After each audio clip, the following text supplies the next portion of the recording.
Welcome everyone back to another special report. We are going to do this in one take. The last special report we did was kind of freestyled, pretty hardcore. We're going to try to have some more structure to this video to make that a bit easier to consume for the viewers. Today, Monty is going to cover one of his recent Substack reports, or I guess a little less recent now because you've been firing those off like crazy, doing some deep research all over the place.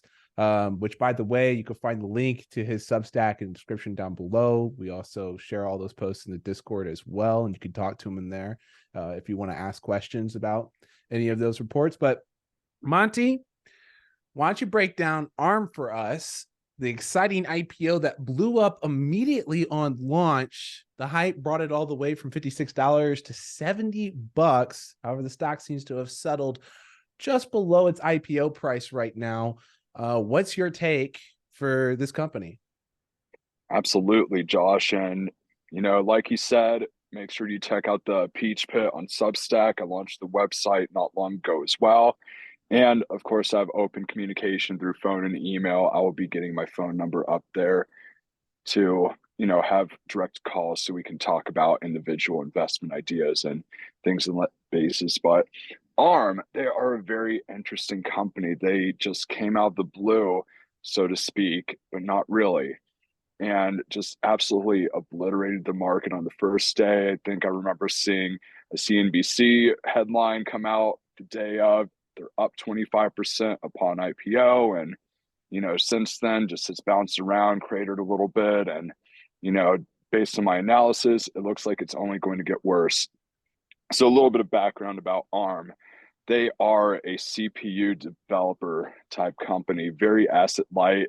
They do the design work, they lease it out to clients that develop and design their own semiconductors and get paid royalties based on the volumes of chips they sell. Very cool company, very cool industry, very high tech, very innovative. The irony behind that, though, however, is a pretty substantial portion of their revenue are from CPU designs that are over 25 years ago. So it may not be as innovative as we think. But, the company, just a little backstory about them. The company came to the attention back in 1990. It was a joint venture between Acorn Computers, Apple Computers, and VLSI Technologies. A few of those companies have defunct since then, specifically Acorn. VLSI was acquired by Philips Electronics before being spun off to NXP Semiconductors, which I'm sure a lot of you are well aware of. And ARM kind of came out of the mix to where they were this joint venture to compete with Intel, who was the blockbuster of CPU chips. The x86, that was one of the most innovative CPUs on the market. That literally changed the game from custom chips to where you have embedded software to being able to separate the software from the hardware. They were the first to do it. It's still one of the most highly used chips on the market today in your laptops and desktops and servers. And, ARM, they're trying to come in, creep in, and build out that competitive space. So ARM's corner of the market is primarily in the smartphone business. Apple, Samsung, they are some of the biggest consumers of ARM's technology. They own 99% of the market share for smartphones. And they were actually in some of those older brick phones back in the 90s. That was their sweet spot. And they literally were the ones that allowed for that smartphone revolution. And they're currently doing the same for automotive as well as Internet of Things and other technologies out there. So there are some concerns with ARM, not necessarily on their expertise, but more so where they went public and the timing of them going public. So as you all know, there is potentially a recession looming around the corner. I predicted a couple years ago that it would have hit by now. I was right, but also not right. The full impact hasn't quite seen the face yet, but we're kind of in the middle of it and seeing it progress as we go. It's one of those things that you don't really know you're living through it until it gets really bad. And a lot of economists, a lot of analysts think it's about to get really bad in the first half of 2024. So sit tight, buckle up, keep your employer happy, and hope to stay fit there. So, so ARM, a few of my concerns right off the bat, just looking down their financials, on a trailing 12 months basis for their first quarter 2024, their revenue declined by 63 basis points, which isn't a whole lot. Most would say it's just a flat earnings, but this trickled down throughout the rest of their financial statement. And a lot of it's going to be, different costs involved with going public, as well as, different costs involved in being a public tech company, like stock comp expense for your employees. And what ended up happening, just looking at their financials, is that their operating income, their operating margin, it declined by about 7% from 25% for their fiscal 23 down to 18% on a trailing 12-month basis for their first quarter, which is pretty, interesting. I don't know if that's sounding the alarm bell, but just that big of a dip, I think that should raise some questions as to, the total profitability of this firm going forward.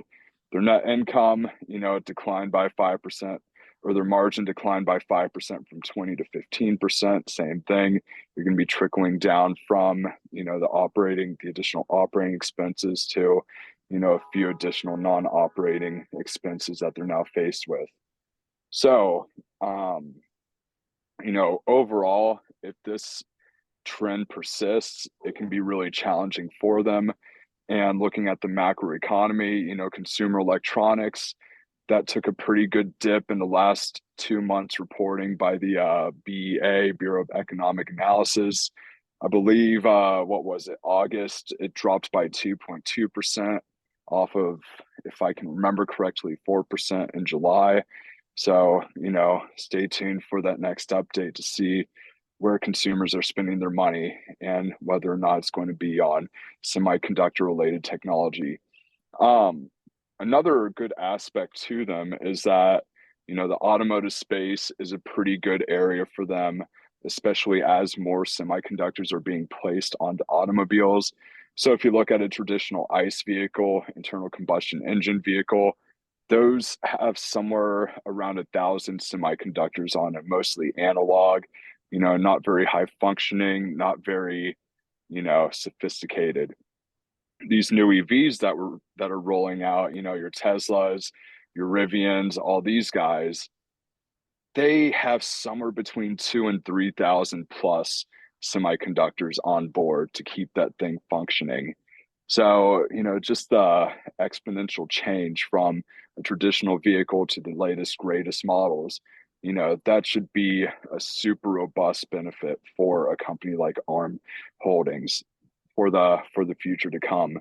Another great benefit that they have is their market share growth and Internet of Things, as well as industrial Internet of Things. So that's like smart factories, that's smart energy transmission. And if you consider this scenario, so a lot of my analysis on the Peach Pit, it primarily focuses on the energy transmission space. And as you transition from a steady flow of electricity as seen in natural gas, nuclear, whatever it is, to something that's more intermittent like solar and wind, you need that changeover process to be almost immediately within milliseconds. Whereas now it takes a couple seconds for that changeover to occur, just because it's something that's not too common in the energy transmission space, or at least traditionally. So as the grid is modernized, as these substations are modernized, and whether they're redeveloped, rebuilt, or just expanded, a lot of these semiconductors are going to be utilized to make them more power efficient as well as faster in that transition from one source to the other. So it's there's a lot of great opportunity for a company like ARM to impact these different industries. Just overall looking at the consumer, it could be challenging on the automotive space as consumers are, keeping their money closer to the chest. They're keeping more cash in the wallet, or at least attempting to. Inflation has impacted everybody left and right on a drastic basis to where food is incredibly more expensive. You know, gasoline is incredibly more expensive.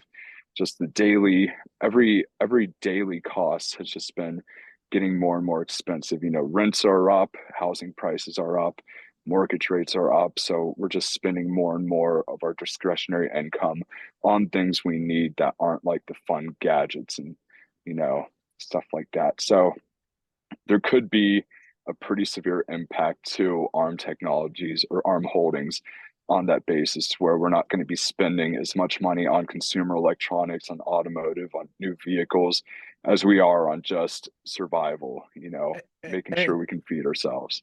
Yeah, and I think you got in a good flow there, by the way. So Thank when, you. yeah, so when I had to we're keep it rolling. yeah, when we're so it looks like the main areas of focus: phones, computers, automobiles, and potentially in the future smart factories. So Hmm. we've already seen we've been I've been seeing people are not upgrading their phones. Apple's phone sales have been declining, especially. I'm not as familiar with like Google or Samsung, but I And I don't know imagine, if you saw the headline that the iPhone 15 has been having heat issues. yeah, I did see that. I did see that. Which is not good at all. That's also gonna hurt sales. Um, I haven't looked into how rampant that really is, but we're gonna, like, we don't want to see something like a recall or anything like that, but that'll also hurt. And I think, just in general, people are not upgrading. They don't see the reason to. Slightly better computer. I heard there was.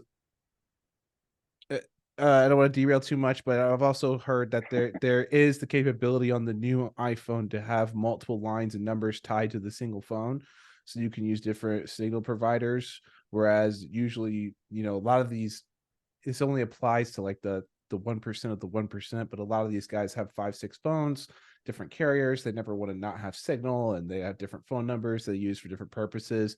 This phone will allow you to use all those numbers on the same phone and to have multiple carriers activated at the same time as well, which is not something they advertise, but I've heard some guys are super pumped about that new feature. So, but again, this is such a small, like, I mean, minuscule part of their, consumer base that's actually You going to know, it's be incredible. aware of it. It's Yeah. incredible you mentioned that. Just thinking back, you know, when we were kids growing up and we were maybe getting our first cell phone or so, and how even before then, how tied you were to one carrier. Like back Oh, yeah. before we had phones, you know, you had to literally change your phone number if you were switching carriers, let alone if you were moving houses. And now it's like you can Yeah. just have a omni carrier phone on you now. It's just incredible how much that side of the industry has changed. But not to derail, No, you're as you good. would You're good. say. It is interesting evolution. So, but we have obviously lots of warning signs of phone sales declining.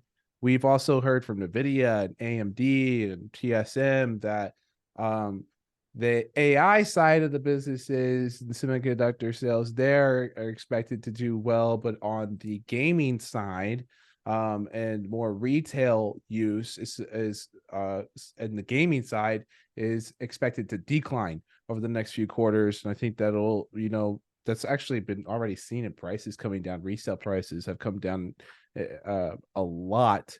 And so that's a warning sign, I feel like, for ARM as well, with the computer side. And then the auto side, I mean, I think the most basic thing you learn when you start learning about finances, automakers don't do well in recessions. They struggle a lot. So then we're looking at, like, basically you have the three main areas of the revenue generation all have been signaling some regression, and then you had the fear of the recession that's going to put more pressure on that. And then we've also heard lots of debates on EVs. I'm curious. I didn't know the number of semiconductors that were needed for a electric vehicle. That's insane. But I wonder, Absolutely. do you know if hybrids are similar as well? I would imagine to some extent, probably, because I've seen that But if not, I think that would be a concern too, because there seems to be a big push for hybrids being better than EVs, and more people want to be getting, that's a stepping stone, um, Hmm. to Yeah, and actually, absolutely. yeah. And just kind of referencing our discussion with Doomberg a few months back, Mhm. the hybrid vehicle is actually more logical than buying a pure EV for the sake of those first 40 miles you're going to be driving to and from work. You can use the plug-in electric. And then if you have, a long haul drive from Texas to Missouri, like I recently experienced, you can switch to the gasoline and make the rest of the way instead of having to wait at a Tesla station for 2 hours to get some charge into your car. So I think that's a very valid point. And considering the change off between power sources, considering the sophistication and each vehicle, I think that there's probably a similar amount of chips in the hybrids as there are in the electrics. Yeah. Because if you Okay. think about it, especially like the controller in the middle, the console in the middle, that takes you know, a significant amount of electronics, as well as all the monitoring systems, all the sensors, everything else that goes into it. And specifically for the electric vehicles, you need these low power chips. And that's where ARM specializes, and they have low power, energy efficient CPUs that essentially make it, or I guess they would drain the battery a lot less if otherwise. So that's why they have a lot of value for smartphones for the automotive industry. Okay. Okay. That makes a lot of sense. So computers probably wouldn't be a big thing for them, but the other thing I'm thinking about when I hear you talk about this is you said their technology is about 25 years old, maybe not as innovative as people believe. And I think what Not could all of it, not all of it. not all of it though, but is Yeah, there's a significant portion of their technology that's over 25 years old that's still being utilized today by newer products, but it's not like they're stuck on that old technology. I mean, R&D is their biggest expense on their income yeah. statement. I mean, like they invest a ton of money into R&D just to keep up on the latest and greatest, that leading edge brand that they have. I mean, they done any acquisitions? Did you see any acquisitions recently, or is that a lot of self-generated? Or- A lot of it is self-generated. Okay. Yeah, I think Hmm. that's no surprise to see a big expense being an R&D. I think that's also healthy because one of my concerns was like, I think what will probably drive more phone sales is actual big innovation in this area. And I mean, would you have any? Would it be fair to have concerns about um Apple starting to make a lot of all their technology in house as well? Specific to Apple, probably not, just given I believe they have a contract in place with Apple to supply CPUs till 2040. So, Okay. and just going back to their origins, Apple was one of the primary partners on the JV back when they started. So, I think disaggregating from Apple would be, or Apple disaggregating from ARM, I don't think that would be a logical step for either party.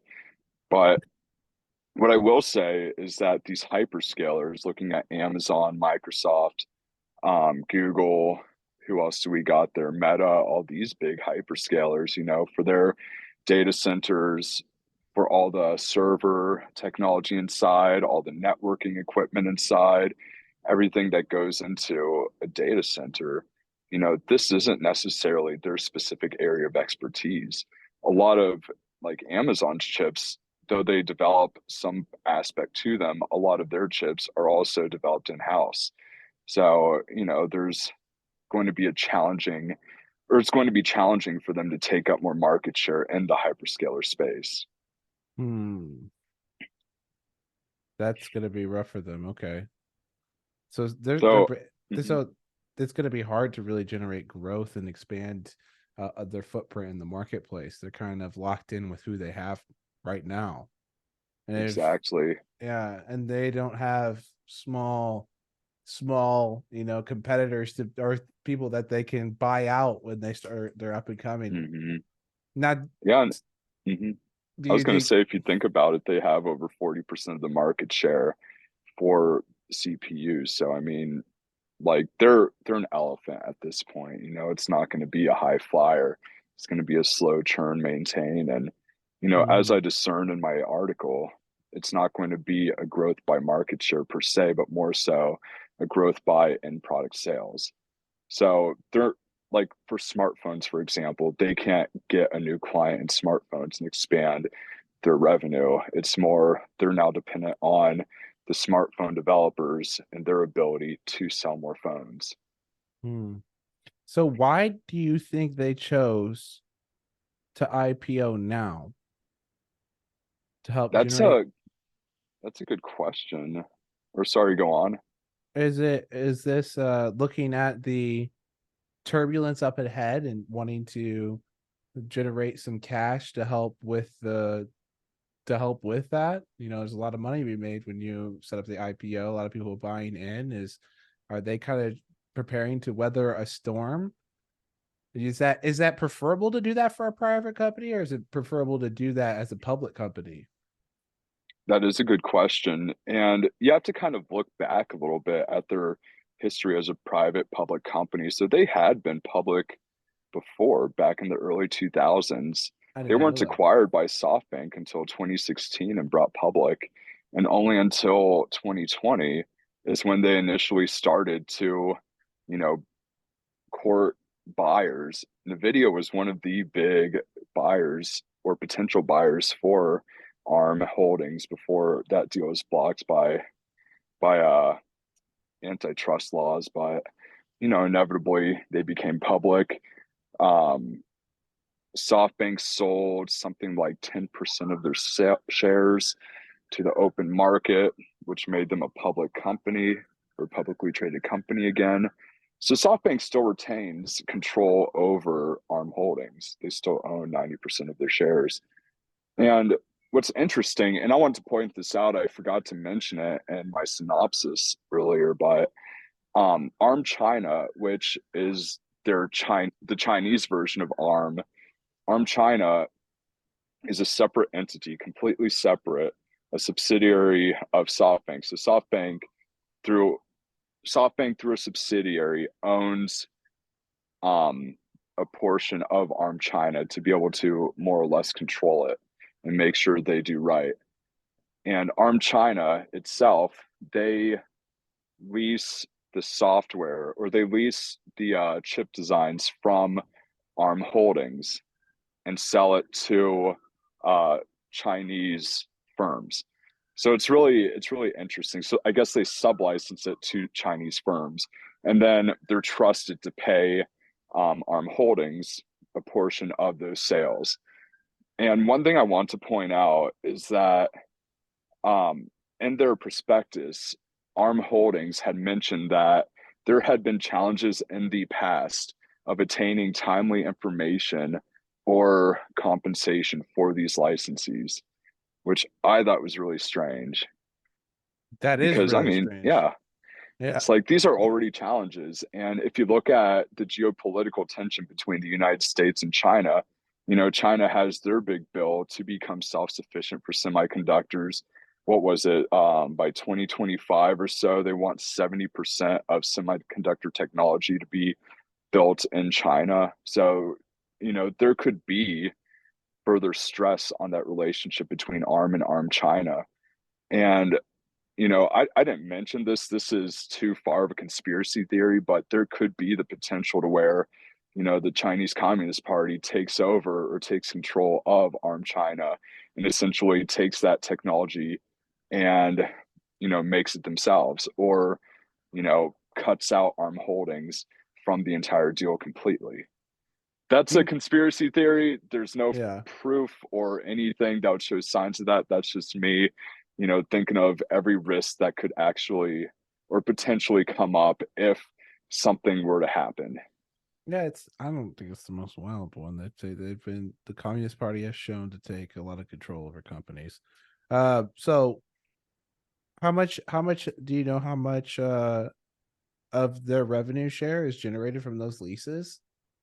So Is from it ARM China, it's 24%. So wow. it's not a small portion, man. It is not a small portion.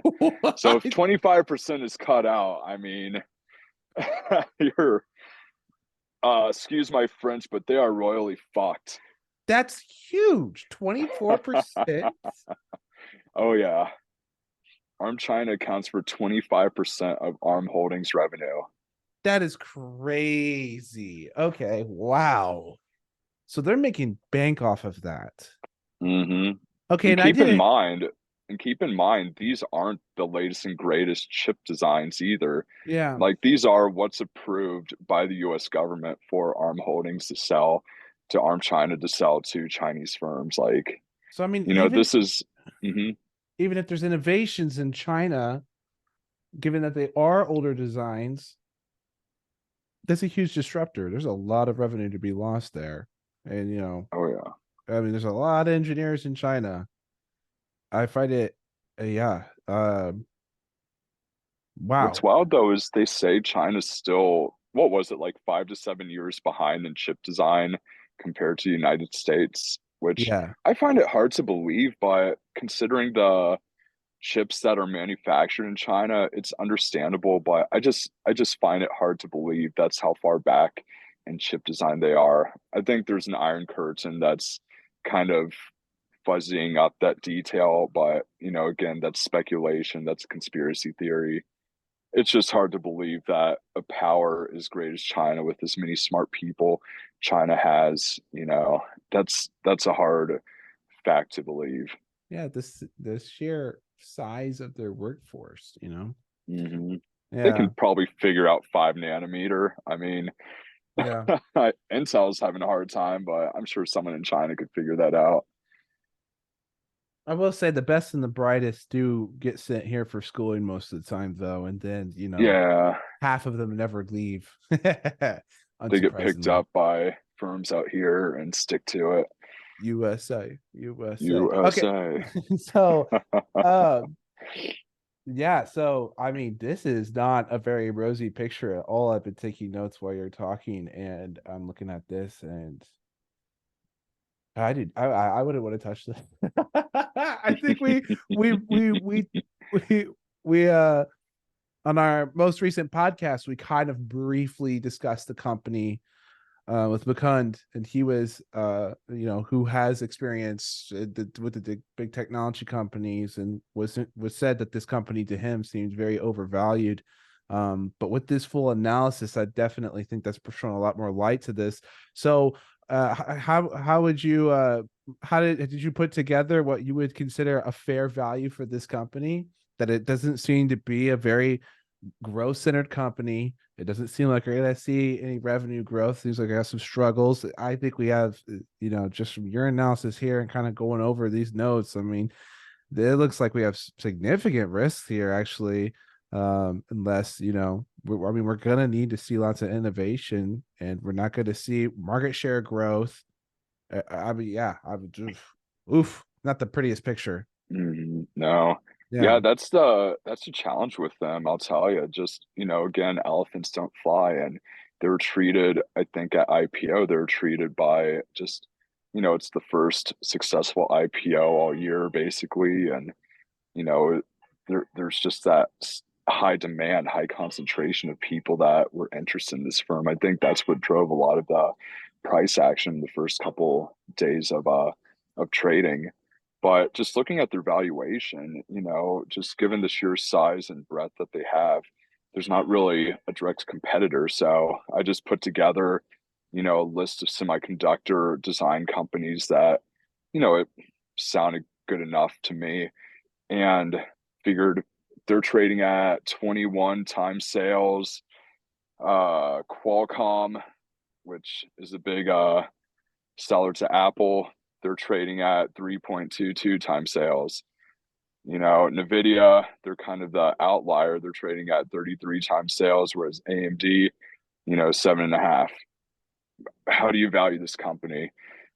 There's there's just no way to really get a one-to-one comparison. So I just did a weighted average, came up with a 9.8 times sales multiple based on an average of a small cohort of semiconductor designers.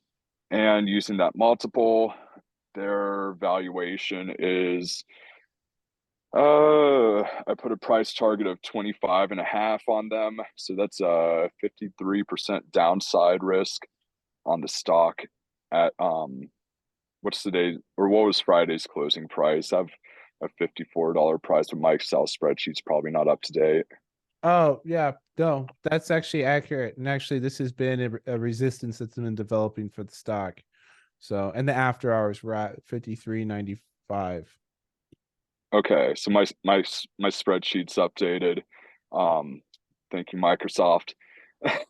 But yeah, I'm seeing a 53% downside risk on this stock just given their high valuation. I mean, it's just egregious that they're trading that expensive. Like who would pay 20 times revenue on a company that has a last two quarters declining revenue? Like that's pretty wild if you think about it. Yeah, I mean, that is, and if we look at the as a if we look at the option chain as well for the stock, there's definitely skewed to the bearish side for the open interest. I mean, all the way until December, which I know you mentioned in your Substack as well, noticing that open interest at the $45 strike. I do want to say Mhm. there's been just in the short term, there's been wild speculation on this stock as well, and that's might have caused it to be the reason why it's trading so flat. We've seen I'm seeing here for the October 20th contracts, um, crazy large bets and with 8,400 contracts at the $50 strike expiring in 13 days.